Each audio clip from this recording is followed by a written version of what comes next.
What we do here is crucial to eliminate invisible hazards in the soil and make our environment safer. Over several decades, hazardous substances have leaked into the soil on more than 200 properties of Bosch Group, contaminating the groundwater directly beneath our feet. We, the CSM team of Bosch, are fully committed to ensure that these contaminations pose no risk to our co-workers or the residents living close to our sites. At the end of the day, when the contaminations are under control or even removed, the environment has become a little bit cleaner.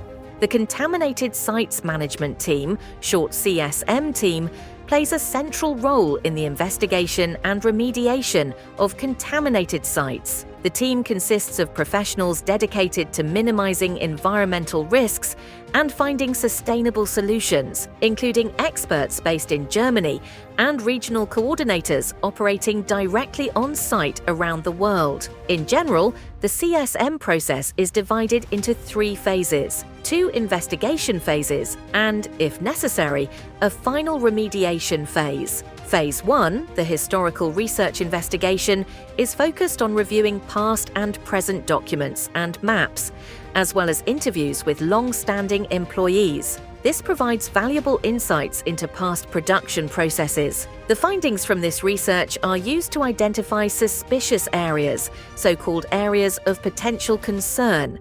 Phase 1 provides the first pieces of the puzzle and highlights potentially affected areas.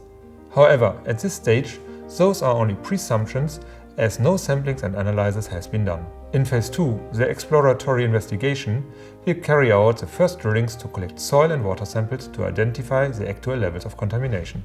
The findings from this research are used to identify suspicious areas, so-called areas of potential concern. But how do contaminants get into the soil, and why is their remediation so complex? Chlorinated hydrocarbons, which are hardly soluble in water, are hazardous even in the smallest amounts and can contaminate huge amounts of groundwater for decades. And even geological conditions, groundwater flow, and even biological and chemical degradation processes further complicate the containment of these pollutants. During the Phase 2, drilling equipment is used for the first time. Soil and groundwater samples are taken and afterwards analyzed in a laboratory. During the initial investigation, a limited amount of drillings is performed, focusing on the potential areas of concern. By that, a first assessment if a contamination exists in different areas can be done. During the detailed investigation, the found contaminations are delineated in lateral extent and in depth. Samples are taken sometimes up to 100 meters to plan the subsequent remediation. Here in Paris, for example, we are currently deploying bomb disposal experts. If the sensor doesn't beep, we are safe for the next interval and can continue drilling. This process has to be repeated every 2 meters.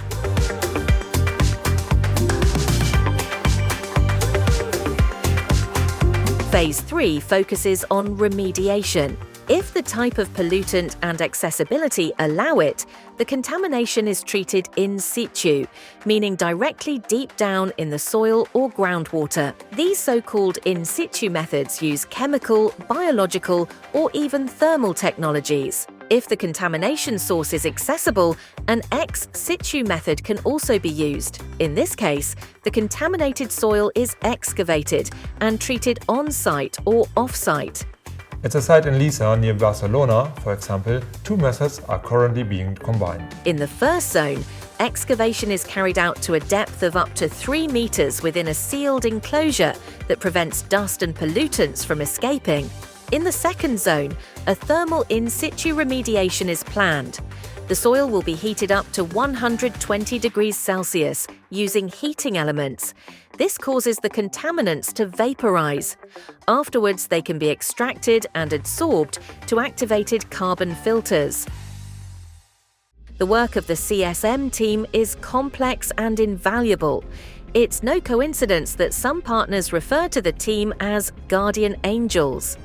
In this role, they protect the reputation of the Bosch Group and ensure that former and active industrial sites can be used safely and sustainably. But even during the purchase of properties or entire companies, The team ensures that the Bosch Group does not inherit unknown contaminations, and with them, any legal or financial risks. What we do here is crucial to eliminate invisible hazards in the soil and make our environment safer. Every step helps to remove the legacies of the past, allowing future generations to live and work in a healthy environment. We take this responsibility seriously, for the people of today and for the future.